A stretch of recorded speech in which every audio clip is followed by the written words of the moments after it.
It was a quiet evening in the small, sleepy town of Ridgewood, where nothing much ever happened. The streets were lined with old oak trees, their branches swaying gently in the cool breeze. Most people here knew each other by name, and life moved at a slow, predictable pace.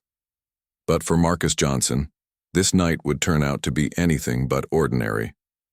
Marcus had just wrapped up an exhausting 3-day legal conference in a neighboring city.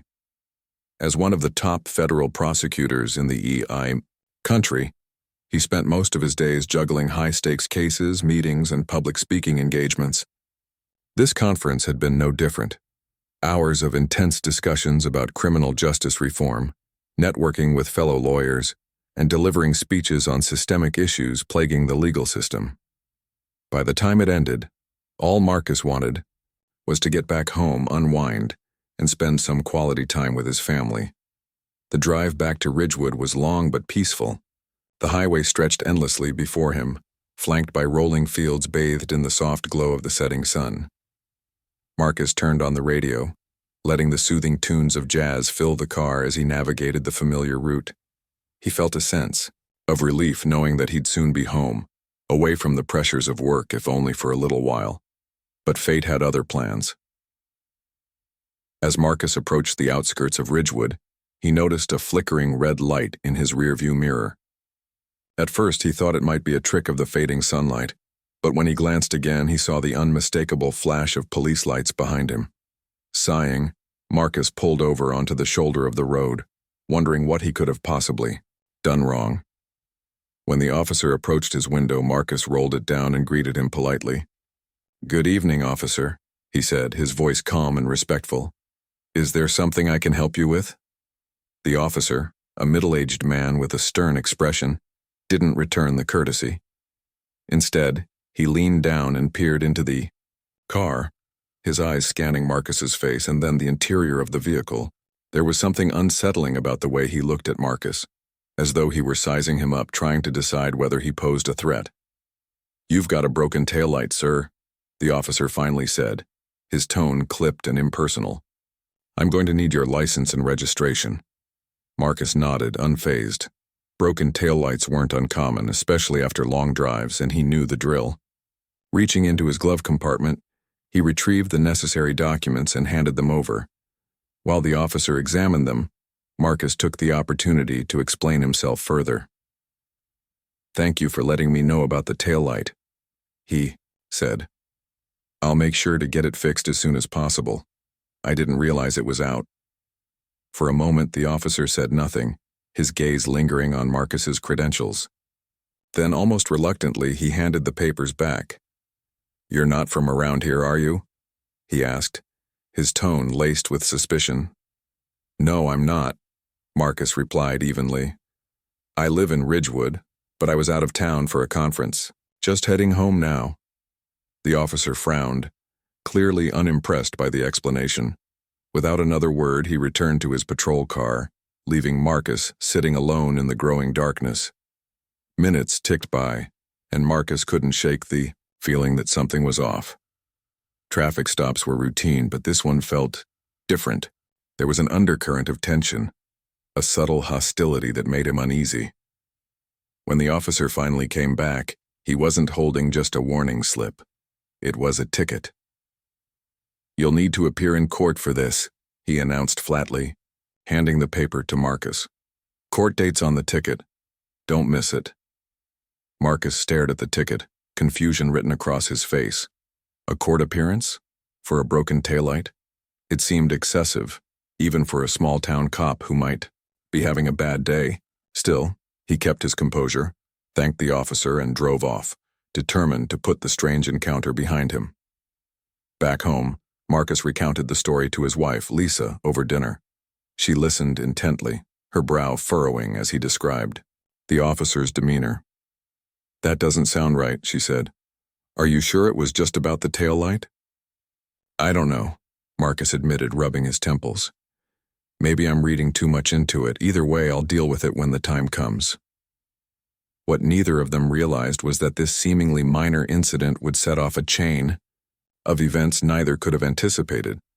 Little did Marcus know that the real trouble wouldn't come from the traffic stop itself, but from the courtroom, where he'd soon find himself face to face with someone far more dangerous than any police officer, Judge Harold Whitaker. Judge Whitaker was a towering figure in Ridgewood, both literally and figuratively. Tall, broad-shouldered, and always impeccably dressed, he commanded respect wherever he went. With decades of experience on the bench, he prided himself on being a pillar of authority in the community. But beneath his polished exterior lay a deeply ingrained prejudice, one that many locals whispered about but few dared to challenge. To those who knew him, Whitaker was infamous for his harsh rulings, particularly against black defendants. His courtroom was often filled with stories of disproportionate fines, unjust sentences, and thinly veiled contempt for anyone who didn't fit his narrow definition of respectability. Some accused him of racism outright, while others brushed it off as mere grumpiness or strict adherence to the law. Whatever the case, no one could deny that appearing before Judge Whitaker was never a pleasant experience. And for Marcus, it was shaping up to be a lesson in humility, resilience, and the power of standing up for what's right. As the days passed, Marcus tried to focus on work and family, pushing thoughts of the upcoming court date to the back of his mind. After all, how bad could it really be? It was just a broken taillight, a tiny infraction in the grand scheme of things. Surely, once he explained the situation, the judge would see reason and dismiss the case altogether. Or so he thought. The day of the court hearing arrived, and Marcus woke up feeling a mix of annoyance and curiosity. He had spent the past few days researching Judge Harold Whitaker online, reading articles and scrolling through social media posts about him. What he found wasn't encouraging. Stories poured in from people who had appeared before the judge, many describing unfair treatment, especially if they were black or came from marginalized communities.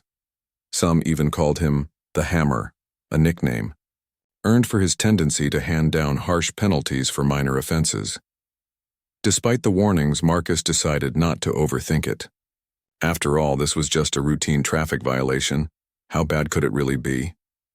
He dressed casually but neatly, opting for slacks, a crisp button-up shirt, and polished shoes. He didn't want to look too formal. It was just a small-town courtroom, after all.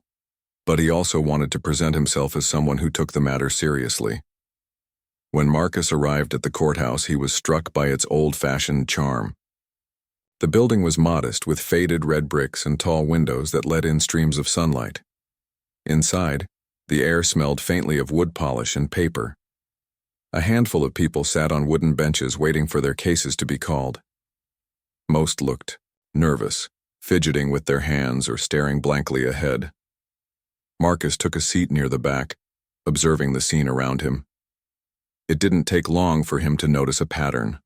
As each case was called, Judge Whitaker's demeanor became clearer and more troubling. For white defendants, his tone was firm but professional. He listened to their explanations, asked clarifying questions, and handed down reasonable sentences. But when black defendants approached the bench, his attitude shifted dramatically. His voice grew sharper, his patience thinner. He interrupted them frequently, cutting off their attempts to explain themselves. In one instance, a young black man received a hefty fine for littering, a punishment far exceeding what the offense warranted. Marcus watched silently, his unease growing with every passing minute. Something about the judge's behavior felt deeply wrong, yet no one dared to challenge him. Even the lawyers representing the defendants seemed hesitant to push back, exchanging resigned glances instead of arguing against the rulings. Finally, the clerk called Marcus's name. Taking a deep breath, he stood up and walked toward the front of the courtroom. As he approached the bench, he noticed Judge Whitaker studying him closely, his expression unreadable. Marcus introduced himself politely, making sure to speak clearly and confidently. "Your Honor," he began, "I'm here regarding the citation I received for a broken taillight. It was an honest mistake. I didn't realize it was out until the officer informed me during a traffic stop. I've already arranged for repairs, and I assure you it won't happen again." Judge Whitaker leaned forward slightly, his piercing eyes locking onto Marcus. There was a moment of silence, heavy and charged, before the judge spoke. "Mr. Johnson, is it?" he asked, his tone clipped and dismissive. Without waiting for confirmation, he continued, "You seem quite confident. For someone facing a legal issue, do you think your eloquence excuses breaking the law?" Marcus blinked, caught off guard by the comment. Eloquence? Was that supposed to be an insult? He forced himself to remain calm, choosing his words carefully. "No, Your Honor. I don't believe eloquence excuses anything. I'm simply explaining the circumstances of the situation. I respect the law and understand why maintaining proper vehicle equipment is important. That's why I acted promptly to fix the problem." Whitaker's lips curled into a thin smile, though it lacked warmth. "Respect the law, do you? Yet here we are." He paused, tapping his gavel lightly against the bench. "Let me tell you something, Mr. Johnson. People like you often talk a big game, but when it comes to accountability, they're nowhere to be found. Perhaps a lesson in responsibility is in order. People like you." The phrase hung in the air, sharp and loaded. Marcus felt a flicker of anger but quickly suppressed it. Losing his temper wouldn't help. Staying composed was key. Still, he couldn't ignore the implication behind the judge's words, or the way they echoed countless other microaggressions he'd faced throughout his life. Before Marcus could respond, Whitaker slammed his gavel down decisively. "Fine. You'll pay a fine of $500 for the broken taillight.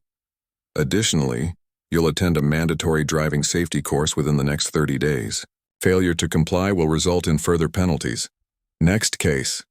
The room fell silent, the weight of the ruling sinking in. Marcus stood there for a moment, stunned. A $500 fine? Mandatory classes? For a broken taillight? The punishment was absurdly disproportionate, and everyone in the courtroom knew it. Several heads turned to look at him, some sympathetic, others wary. Marcus nodded curtly at the judge, masking his frustration behind a neutral expression, and returned to his seat. As he gathered his things to leave, Marcus couldn't shake the sense of injustice gnawing at him. This wasn't just about the money or the inconvenience, it was about the blatant prejudice he'd witnessed firsthand. The judge hadn't listened to a word he said. Instead, he'd made assumptions based on appearances, treating Marcus not as an individual but as part of some preconceived stereotype. Outside the courthouse, Marcus leaned against a railing, replaying the events in his mind. He pulled out his phone and scrolled through recent texts from Lisa. She had offered to come with him for moral support, but he had declined, thinking it unnecessary. Now he wished she were there to share her perspective, or at least offer a comforting hug. Just then, a middle-aged woman approached him hesitantly. She had been in the courtroom earlier, sitting a few rows away. Her face was lined with worry, but her eyes held a spark of recognition. "Excuse me," she said softly. "I saw what happened in there. That wasn't fair?" Marcus looked at her, surprised. "Thank you," he replied. "But unfortunately, fairness doesn't always factor into these situations." The woman nodded knowingly. "I know how it feels," she admitted. "My son got fined last year for jaywalking. Same judge, same ridiculous penalty. We couldn't afford it, so he ended up doing community service instead. It broke my heart." They talked for a few minutes, sharing stories and commiserating about the systemic issues plaguing the local justice system. By the time they parted ways, Marcus felt a renewed determination. He wasn't going to let this slide, not without pushing back, however subtly. On the drive home, Marcus mulled over his options.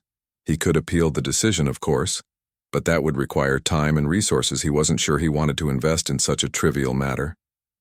Alternatively, he could let it go, chalk it up to bad luck, and move on with his life. But neither option sat well with him. The incident had struck a nerve, reminding him of the countless injustices faced by marginalized communities every single day. If someone like him, a respected federal prosecutor, could be treated this way, what hope did others have? By the time he pulled into his driveway, Marcus had made up his mind.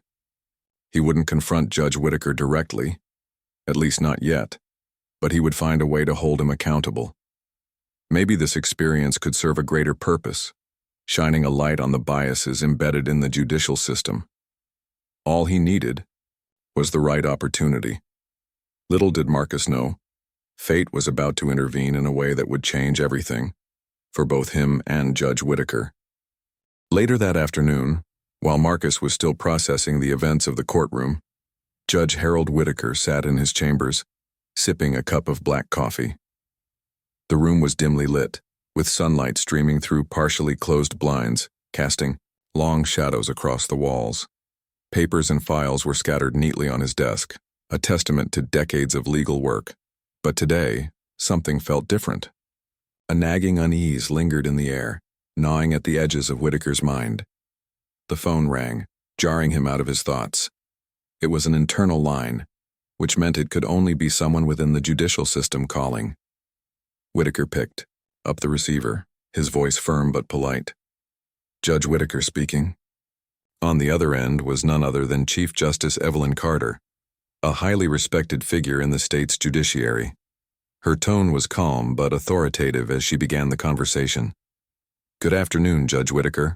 I hope I'm not catching you at a bad time." "Not at all, Your Honor," Whitaker replied, sitting up straighter in his chair. Conversations with the Chief Justice were rare and always carried weight. He braced himself for what might come next. "I wanted to discuss a matter that has recently come to my attention," Chief Justice Carter continued. "It seems there was an incident involving one of our federal prosecutors, a Mr. Marcus Johnson. You may have heard of him. He's quite prominent in his field. Apparently, he was pulled over for a minor traffic violation and ended up appearing in your court earlier today." Whitaker froze, his grip tightening slightly on the phone. The name sounded familiar, Johnson, but he hadn't connected it to anyone significant during the hearing. Now, as the Chief Justice mentioned it, fragments of memory clicked into place. Federal prosecutor? Prominent? His stomach churned as the realization dawned on him. Marcus Johnson wasn't just another defendant. He was that Marcus Johnson, the man who had prosecuted high-profile corruption cases, delivered keynote speeches on justice reform, and earned national recognition for his work. Chief Justice Carter's voice softened slightly, though her words carried unmistakable gravity. "I understand these are local matters, and I trust your judgment, but given Mr. Johnson's standing, I thought it prudent to inquire about the situation. Was everything handled appropriately?" Whitaker hesitated, his mind racing. How could he explain fining a federal prosecutor $500 for a broken taillight? Worse yet, how could he justify the dismissive and arguably prejudiced manner in which he'd treated him? For the first time in years, Whitaker felt genuinely flustered. His usual confidence wavered under the scrutiny of someone far more powerful than himself. "Yes, Your Honor," he stammered, trying to regain composure. "It was a routine traffic citation. I followed standard procedures." There was a brief pause on the other end of the line. When Chief Justice Carter spoke again, her tone was measured but probing. "Routine or not, we must ensure that every citizen, regardless of their profession, is treated fairly and with respect, especially those working tirelessly to uphold the integrity of our legal system. Do I make myself clear?" "Crystal clear, Your Honor," Whitaker replied, his voice steadying despite the knot forming in his chest. "If there's any concern, I'll look into it immediately." Satisfied for now, the Chief Justice concluded the call, reminding Whitaker of the importance of maintaining public trust in the judiciary. As soon as he hung up, Whitaker slumped back in his chair, his face pale. The implications of his mistake were staggering. Not only had he insulted and fined a man of immense influence, but he had also potentially exposed himself to professional repercussions. Rumors spread quickly in small towns like Ridgewood, and this story would likely reach the ears of journalists, activists, and even higher authorities. Desperate to mitigate the damage, Whitaker summoned his clerk, Susan Grayson, into his chambers. Susan was efficient, discreet, and fiercely loyal to the judge, a quality Whitaker relied on heavily. When she entered, closing the door softly behind her, he wasted no time getting to the point. "Susan," he said urgently, "do you recall the case involving a Mr. Marcus Johnson earlier today?" Susan nodded, flipping through her notes. "Yes, Your Honor. Broken taillight. You fined him $500 and ordered mandatory driving classes." Whitaker winced visibly. "That's unfortunate. What do you know about him?" Well, Susan began cautiously, sensing the tension in the room. He's a federal prosecutor, very well known. Some say he's one of the best in the country. Why do you ask? Whitaker sighed deeply, rubbing his temples. Because I've just been informed that my handling of his case is under review. And frankly, I don't think routine will cut it as an explanation. Susan raised an eyebrow, surprised by the admission. She had worked with Whitaker long enough to recognize when he was genuinely concerned. What do you want me to do? She asked. Find him, Whitaker instructed. Locate Mr. Johnson and arrange a private meeting. Tell him I'd like to discuss the matter further. Off the record, of course. Susan hesitated, unsure if this was the wisest course of action. Are you sure that's a good idea, Your Honor? What if he refuses? He won't refuse, Whitaker said firmly, though doubt flickered in his eyes. And if he does, we'll deal with it then. But right now we need to fix this before it spirals out of control. Meanwhile, Marcus had returned home and shared the bizarre turn of events with Lisa. They sat together in their cozy living room, discussing the absurdity of the fine and the judge's behavior. Just as they were debating whether to appeal, the phone rang. It was Susan Grayson, introducing herself as Judge Whitaker's clerk. She explained that the judge wished to meet privately to discuss the case and expressed hope that Marcus would agree to come in. Marcus listened carefully, his curiosity piqued. A private meeting? This was unexpected and intriguing. After a moment of deliberation, he accepted the invitation, agreeing to meet later that evening. Hanging up, he turned to Lisa with a wry smile. Looks like Judge Whitaker wants to have a chat. Should be interesting. Lisa frowned, concern etched on her face. Be careful, Marcus. This could be a trap or worse, an attempt to intimidate you. I'll be fine, Marcus assured her. Besides, I'm curious to see what he has to say. If nothing else, it'll give me a chance to remind him who I am and why fairness matters. As the evening approached, word of the courtroom incident began spreading through Ridgewood. Local activists, who had long been critical of Judge Whitaker's biases, seized the opportunity to highlight systemic racism in the judicial system. Social media buzzed with posts about the unfair treatment of black defendants, using Marcus's case as a rallying cry. By the time Marcus arrived at the courthouse for his meeting with Whitaker, the story had already gained traction online, drawing attention from journalists and community leaders alike. Inside the courthouse, Whitaker paced nervously in his chambers, rehearsing what he planned to say. For once, he found himself uncharacteristically humble, aware that his reputation, and perhaps his career, hung precariously in the balance. He knew this meeting wouldn't just determine how Marcus viewed him, it would set the tone for how others perceived his ability to administer justice fairly. When Marcus finally walked into the chambers, he carried himself with quiet authority.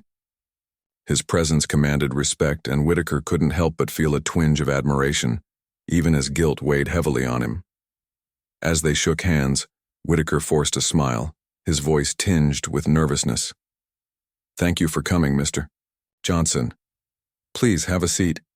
Marcus took a chair opposite the judge, his expression unreadable. You're welcome, Your Honor. I assume this isn't a social visit? No, it's not, Whitaker admitted, choosing his words carefully. I wanted to address the outcome of your case personally. Upon reflection, I realize my ruling may have been harsh. Perhaps overly so. Marcus raised an eyebrow, leaning forward slightly. Harsh? That's one way to put it. Would you care to elaborate? Whitaker swallowed hard, feeling the full weight of the moment. Let me start by saying that I hold the utmost respect for individuals like you, those who dedicate their lives to serving justice. My actions today fell short of that ideal, and for that I apologize. For a moment, neither man spoke. The silence stretched between them, heavy with unspoken truths. Marcus studied Whitaker closely, searching for sincerity in his apology. Finally, he broke the silence. Your apology is appreciated, Your Honor. But let's be honest, it's not just about me. This isn't the first time people in my community have faced disproportionate penalties in your courtroom. And until that changes, apologies won't mean much. Whitaker nodded slowly, his shoulders slumping in defeat. You're absolutely right, I've made mistakes, many of them. But I'm willing to learn, to improve. If you're open to it, I'd like to work toward earning back the trust I've lost. Marcus considered this for a moment, weighing his options. He could demand accountability, file formal complaints, or even go public with the story. But as he looked at Whitaker, he saw not just a flawed man, but an opportunity to spark real change in a system desperately in need of reform. All right, Your Honor, Marcus said finally, his tone firm but fair. Let's start with this. Vacate the fine, expunge the record, and commit to addressing the biases in your courtroom. If you can do that, and prove it, I'll consider giving you a second chance. Relief washed over Whitaker's face. Done, he said earnestly. Consider it done. As they parted ways, both men. The private meeting between Marcus Johnson and Judge Harold Whitaker had ended, but its impact was far from over. As Marcus stepped out of the courthouse into the cool evening air, he couldn't shake the weight of what had just transpired. Judge. Whitaker's apology had been unexpected, almost surreal, but it wasn't enough to erase the years of bias and prejudice that had shaped his courtroom. Marcus knew this was more than a personal issue. It was a systemic one. And while Whitaker seemed willing to change, actions would speak louder than words. Meanwhile, inside the courthouse, Judge Whitaker sat alone in his chambers, staring at the empty chair where Marcus had been sitting moments earlier. The encounter had left him rattled. For decades, he had prided himself on being a pillar of authority, someone who upheld the law without question. But now, confronted with the reality of his own biases, he felt exposed and vulnerable. It was as though a mirror had been held up to his face, forcing him to see things he had long ignored. Whitaker leaned back in his chair, closing his eyes for a moment. He replayed the conversation in his mind, the calm yet piercing way Marcus had spoken, challenging him not just as a judge, but as a human being. This isn't just about me, Marcus had said. Those words haunted Whitaker. He realized Marcus wasn't seeking revenge or retribution. He was offering an opportunity, a chance to do better. But could Whitaker rise to the occasion? Determined to prove himself, Whitaker began taking immediate steps to address the situation. First, he instructed his clerk, Susan Grayson, to vacate Marcus's fine and expunge the record entirely. Then he drafted a letter to the Chief Justice, acknowledging his misstep and outlining preliminary plans to implement reforms in his courtroom. While these actions were necessary, Whitaker knew they wouldn't be enough to repair the trust he had broken. Real change required deeper introspection and a willingness to confront uncomfortable truths. A community reacts. By the next morning, news of the incident had spread like wildfire through Ridgewood. Word traveled quickly in small towns, especially when the story involved someone as prominent as Marcus Johnson. Local activists wasted no time organizing protests outside the courthouse, demanding accountability for Judge Whitaker's past behavior.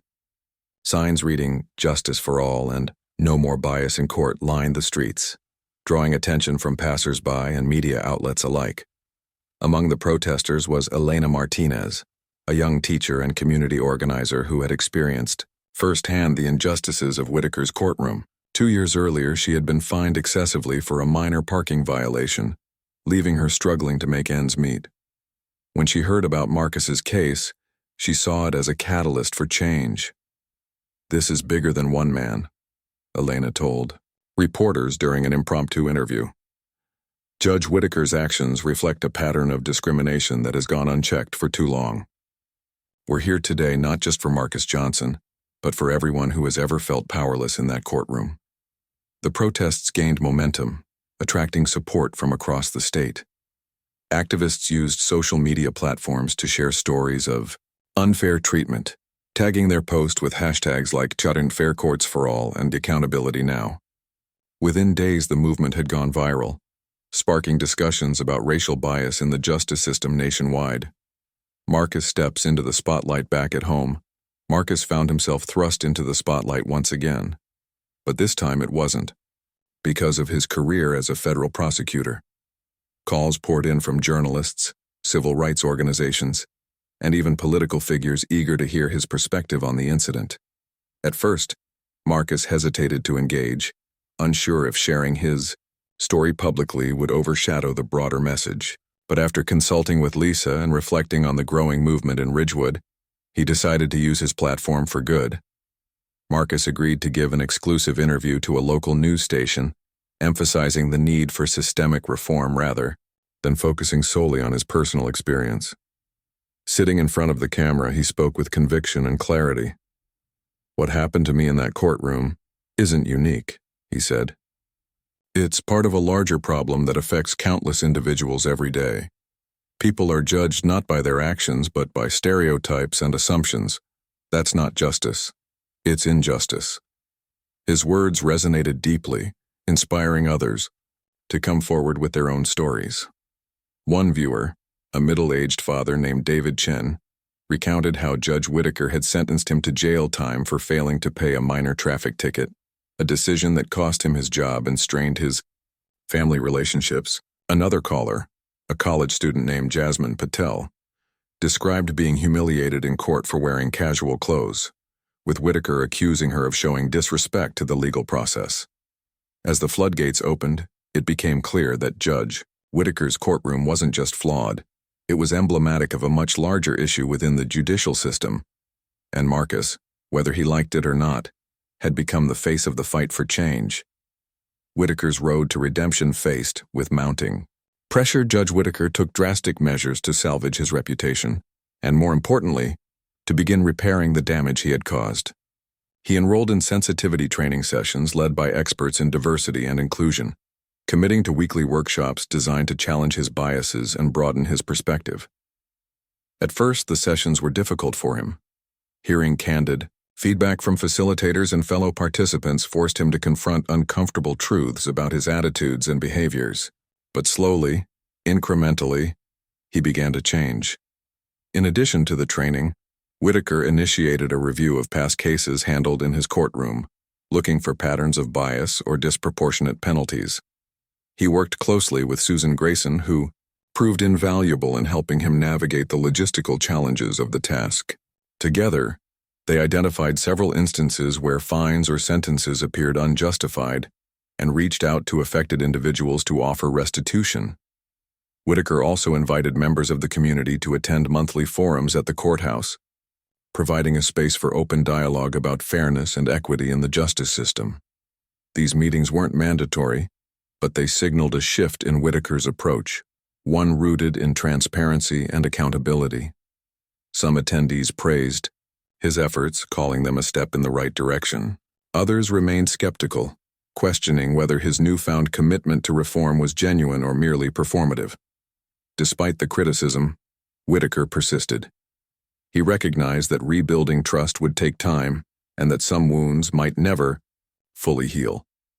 Still, he vowed to stay the course, knowing that his legacy depended on it. A symbol of hope, as weeks turned into months, the ripple effects of Marcus's confrontation with Judge Whitaker continued to unfold. In Ridgewood, the protests evolved into organized advocacy groups focused on promoting fair practices in local courts. State lawmakers introduced legislation aimed at increasing oversight of judicial conduct, ensuring that judges like Whitaker could no longer operate unchecked. Meanwhile, Marcus used his influence to push for national reforms, delivering powerful speeches at conferences and collaborating with policymakers to draft new guidelines for equitable justice. For Marcus, the journey had been transformative. What began as a frustrating run-in with a prejudiced judge had blossomed into a movement that transcended borders and backgrounds. He often reflected on the irony of the situation, that a broken taillight had led to such profound change. Yet, he understood that progress rarely followed a straight path. Sometimes it emerged from the most unexpected places. As for Judge Whitaker, he remained a work in progress. Though his reputation was tarnished, his willingness to confront his flaws earned him grudging respect from some quarters. Others dismissed his efforts as too little, too late. But Whitaker didn't let the skepticism deter him. Each day he reminded himself of Marcus's words. If you can do that and prove it, I'll consider giving you a second chance." And so, the story of Marcus Johnson and Judge Harold Whitaker became more than just a cautionary tale. It was a testament to the power of courage, accountability, and the enduring hope that even the most entrenched systems could evolve, if only people were brave enough to demand it. Months had passed since Marcus Johnson's encounter with Judge Harold Whitaker, and the ripple effects of that fateful courtroom meeting continued to shape not only their lives but also the broader community. The small town of Ridgewood, once known for its quiet charm and sleepy pace, found itself at the center of a national conversation about justice, accountability, and systemic bias.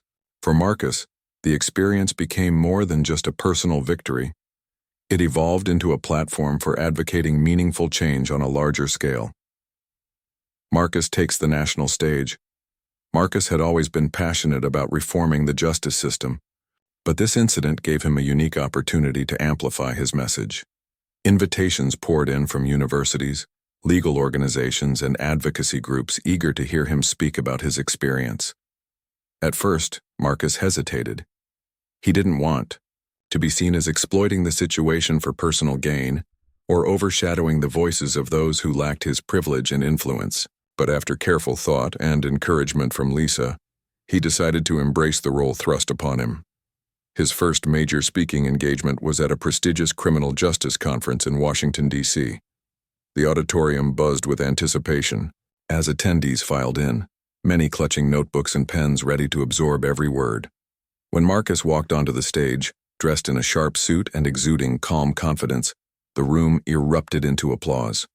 He smiled warmly, acknowledging the crowd before diving into his speech. "Good afternoon," he began, his deep voice carrying effortlessly across the hall. "I stand here today not just as a federal prosecutor, but as someone who has witnessed firsthand how deeply ingrained biases can undermine our justice system. What happened to me wasn't an isolated incident. It was a reflection of something far greater."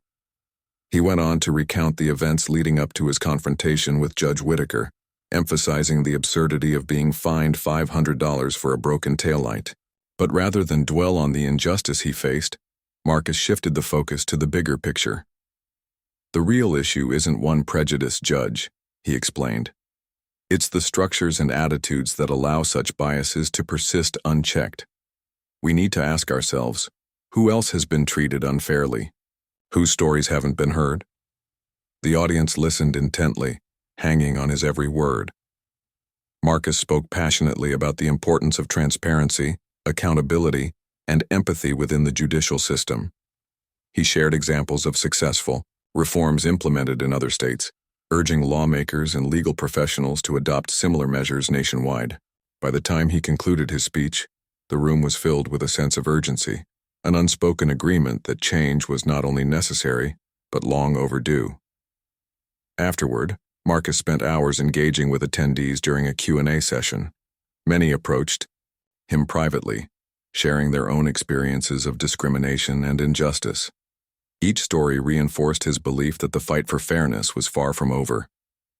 As exhausting as the day had been, Marcus left the conference feeling invigorated, knowing that his words had sparked important conversations.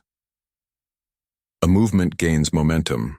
Back in Ridgewood, the movement inspired by Marcus's case showed no signs of slowing down. Local activists, led by Elena Martinez, transformed what began as a protest into a full-fledged organization called Fair Courts Initiative. The group focused on educating residents about their rights, documenting instances of judicial bias, and lobbying for policy changes at both local and state levels. Elena, now a prominent figure in the community, worked tirelessly to keep the momentum going. She organized workshops, rallies, and town hall meetings, inviting experts and survivors of judicial misconduct to share their insights. Her efforts caught the attention of national media outlets, which featured her and her team in documentaries and news segments. These platforms helped shine a spotlight on Ridgewood, drawing support from allies across the country. One particularly impactful event was a storytelling night hosted at the local library. Dozens of people gathered to listen as individuals recounted their encounters with Judge Whitaker and other biased officials. Some spoke through tears, describing how unfair rulings had derailed their lives. Others expressed anger, demanding immediate action to hold judges accountable. The evening ended with a standing ovation, a testament to the courage it took for these individuals to share their truth. Inspired by the turnout, Elena partnered with Marcus to launch a statewide campaign aimed at implementing stricter oversight of judges. They drafted petitions, collected signatures, and lobbied state legislators to introduce bills requiring regular performance reviews and mandatory bias training for all judicial officers. Though progress was slow, the growing public pressure made it clear that ignoring the issue was no longer an option. Judge Whitaker's struggles continue. While Marcus and the activists pushed forward, Judge Harold Whitaker faced ongoing challenges in his quest for redemption. His initial steps toward reform, enrolling in sensitivity training, reviewing past cases, and hosting community forums, had earned him cautious praise from some quarters. But skepticism remained widespread, particularly among those who had suffered under his rulings. Whitaker often found himself wrestling with feelings of guilt and regret. Late at night, alone in his chambers, he replayed moments from his career, questioning decisions he had once considered justified. He remembered the faces of defendants he had dismissed too quickly, the families torn apart by harsh sentences, and the countless missed opportunities to show compassion. These reflections weighed heavily on him, leaving him emotionally drained yet oddly hopeful. For the first time in years, he felt driven by a purpose beyond enforcing laws. He wanted to restore faith in the system he represented. Despite his efforts, Whitaker's journey wasn't without setbacks. During one community forum, a young woman stood up and confronted him directly, her voice trembling with emotion. "You ruined my father's life," she said, her eyes locked onto his. "Because of your fine, he lost his job and couldn't provide for us. How do you expect us to forgive you?" Whitaker sat frozen, unsure how to respond. After a long pause, he nodded slowly, his expression somber. "I don't expect forgiveness," he admitted. "What I did was wrong, and I'm truly sorry. All I can do is try to make things right moving forward." Though the moment was painful, it marked a turning point for Whitaker. He realized that apologies alone weren't enough. Tangible actions were needed to rebuild trust. Over the following weeks, he worked closely with Susan Grayson to identify additional cases where restitution could be offered. He also began volunteering at local youth programs, mentoring students interested in law, and encouraging them to pursue careers rooted in fairness and integrity. The ripple effect spreads as the months went by. The impact of Marcus's confrontation with Whitaker extended far beyond Ridgewood. News outlets picked up the story, highlighting it as an example of how individual acts of courage could inspire collective action. Social media campaigns gained traction, with hashtags like #JusticeForAll and Accountability Matters trending nationwide. Activists in other towns and cities drew inspiration from Ridgewood's efforts, launching similar initiatives to address judicial bias in their own communities. Lawmakers took notice too. Several states introduced legislation aimed at increasing transparency in courtrooms, mandating diversity training for judges, and establishing independent review boards to investigate complaints of misconduct. While passing these bills proved challenging, facing resistance from entrenched interests, the growing public outcry made it increasingly difficult for opponents to justify inaction. Even within the federal government, Marcus's advocacy prompted discussions about reforming sentencing guidelines and addressing disparities in the justice system. He was invited to testify before Congress, where he delivered a powerful testimony, urging lawmakers to prioritize equity and fairness. His words resonated deeply, earning bipartisan support for several key proposals. Reflections on progress. The end of the year, significant strides had been made, but there was still much work to be done.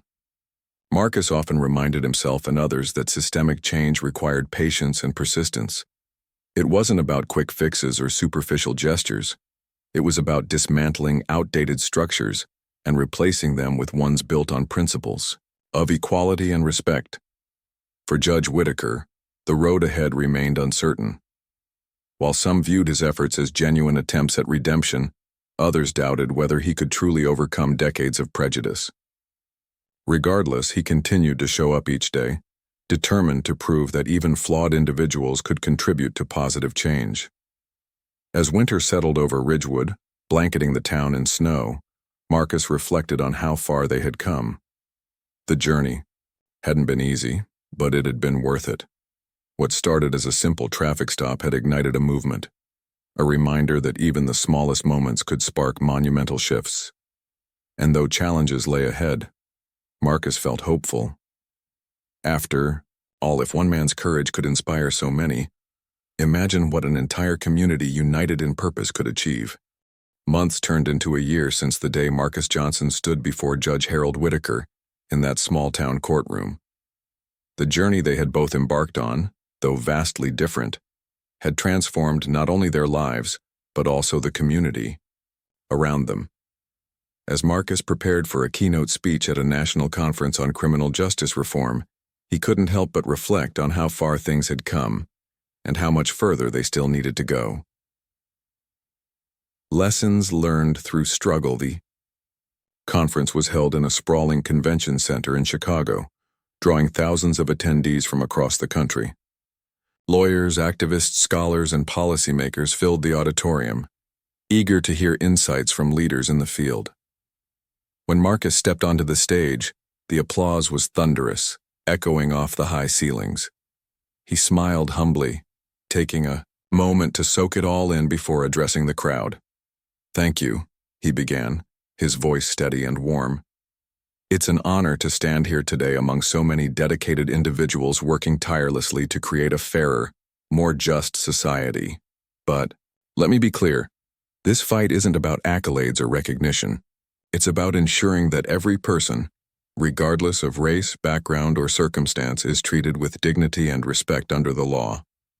He then recounted the story of his encounter with Judge Whitaker, weaving it into a broader narrative about systemic bias and the importance of accountability. He spoke candidly about the anger and frustration he had felt during that courtroom hearing, but also about the hope that emerged when he chose to confront the issue head-on. "That moment taught me something powerful," Marcus said. "Change begins when we refuse to accept injustice, not just for ourselves, but for everyone who has ever been silenced, dismissed, or mistreated." His words resonated deeply with the audience, many of whom nodded in agreement or scribbled notes in their journals. Marcus emphasized that while individual acts of courage were crucial, true progress required collective action. He urged those present to challenge biases wherever they found them, to speak up, even when it was uncomfortable, and to hold institutions accountable for perpetuating inequality. By the end of his speech, the room erupted into another round of applause, this time accompanied by a standing ovation. People lined up afterward to thank him personally, sharing stories of their own struggles and triumphs. One young law student approached him with tears in her eyes. "Your story gives me hope," she said. "I want to be like you someday, someone who fights for what's right, no matter how hard it gets." Marcus smiled, placing a reassuring hand on her shoulder. "You already are," he replied. "Just keep pushing forward." A community transformed back in Ridgewood, the ripple effects of Marcus's confrontation with Judge Whitaker continued to reshape the town.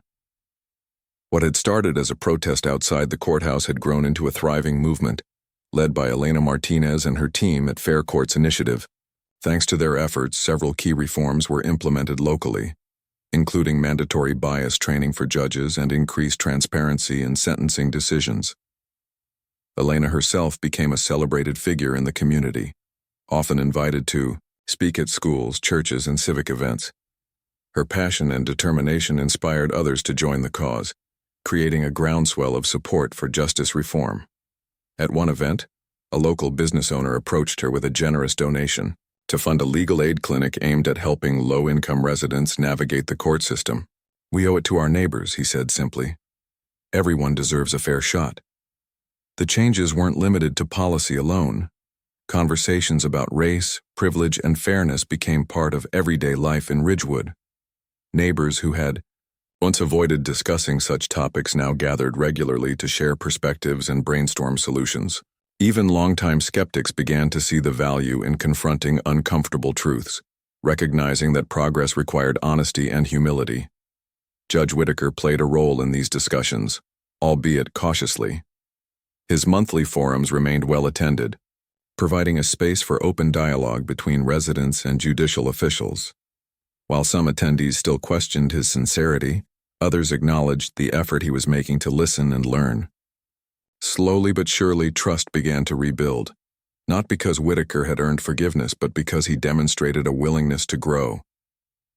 Whitaker's quiet redemption. For Judge Harold Whitaker, redemption wasn't a destination, it was a process. Each day brought new challenges, forcing him to confront the consequences of his past actions. There were moments of doubt, times when he wondered if his efforts would ever be enough. But he pressed on, driven by a desire to leave behind a legacy he could be proud of. One evening, as he sat alone in his chambers reviewing case files, Whitaker received an unexpected visitor. It was Marcus Johnson, carrying a folder under his arm. Startled, Whitaker stood up quickly, unsure why Marcus had come. "Mr. Johnson," he stammered, "what brings you here?" Marcus smiled faintly, setting the folder down on the desk. "Relax, Your Honor," he said. "I'm not here to argue. I wanted to share something with you." He opened the folder, revealing pages of letters and testimonials from people whose lives had been impacted by Whitaker's recent reforms. Some praised his willingness to listen, others expressed gratitude for the restitution he had facilitated. "I thought you should see this," Marcus explained. "It's proof that your work is making a difference. Not everyone will forgive you, and not every decision you make moving forward will be perfect. But change takes time, and this shows you're heading in the right direction." Whitaker stared at the documents, overwhelmed by emotion. For years he had carried the weight of his mistakes, convinced that he could never undo the harm he had caused. Yet here was evidence that his efforts, however imperfect, were beginning to bear fruit. He looked up at Marcus, his eyes glistening. "Thank you," he whispered. "I don't know what else to say." "You don't have to say anything," Marcus replied gently.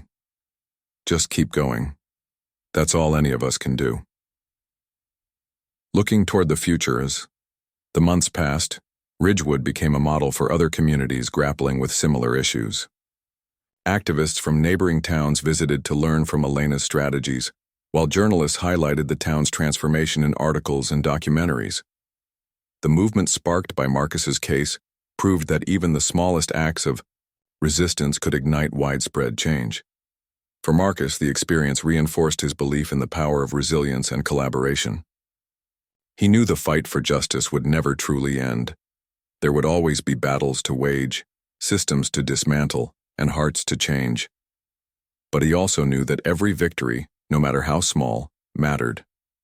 Whether it was expunging an unjust fine or passing landmark legislation, each step forward brought the world closer to the ideal of fairness he envisioned. Judge Whitaker, too, found solace in the knowledge that growth was possible, even for someone like him. Though his reputation would forever carry scars, he embraced the lessons he had learned, using them to guide his decisions and interactions. In quiet moments, he reflected on the irony of it all. A man he once dismissed as arrogant had become his greatest teacher. A legacy of hope years later, long after the headlines faded and the protests subsided. The story of Marcus Johnson and Judge Harold Whitaker endured. It served as a reminder that justice wasn't just about punishing wrongdoing. It was about fostering understanding, promoting empathy, and striving for a better future. Their unlikely journey showed that even in the face of prejudice and adversity, there was always room for redemption. In Ridgewood, a plaque was erected outside the courthouse commemorating the movement born from that fateful traffic stop. Etched into the metal were the words, "Justice begins with courage and grows through unity." Visitors paused to read it, reflecting on its meaning and the lives it represented. For Marcus, the plaque symbolized the enduring impact of standing up for what was right. For Whitaker, it stood as a testament to the possibility of change, even in the unlikeliest places. And for the community, it marked the beginning of a new chapter, one defined by hope, resilience, and the unwavering belief that fairness was worth fighting for. And so, the story came full circle, not with an ending, but with a promise that as long as people dared to challenge injustice, the arc of history would continue to bend toward justice.